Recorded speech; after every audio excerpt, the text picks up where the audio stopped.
एकूणच राष्ट्रवादीमध्ये घुसली आणि सगळं बिघडलं असं वाटतंय? हा, राष्ट्रवादीची बॅकडोर एंट्री झाली होती. खरंच नेहमीचे पहिल्यासारखंच ते पूर्ण सुरू झालं आणि त्रास तर निश्चित होतो, कारण त्यांचा तो एकंदर वागण्याची पद्धती आहे की जे काय पाहिजे आपल्यालाच पाहिजे आणि हे लोकांना मान्य नाही आहे, कारण रायगडचा पुरा इतिहास सगळ्या लोकांना ज्ञात आहे.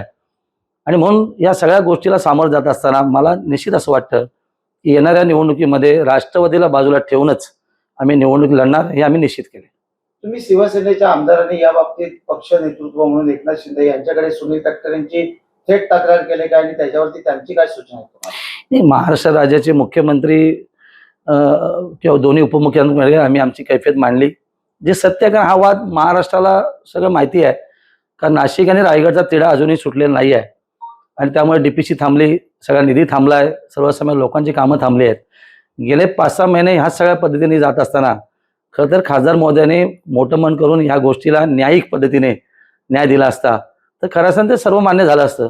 पण नेहमीप्रमाणे त्यांचा तो स्वभाव आहे आणि त्यामुळे त्या ह्याला सामोरं जात असताना आम्ही निश्चित केलेलं आहे की येणाऱ्या निवडणुकीमध्ये राष्ट्रवादीला बाजूला सोडून आम्ही करणार. पण ही सगळी गोष्ट आम्ही आमच्या वरिष्ठांना निश्चित सांगलेली आहे.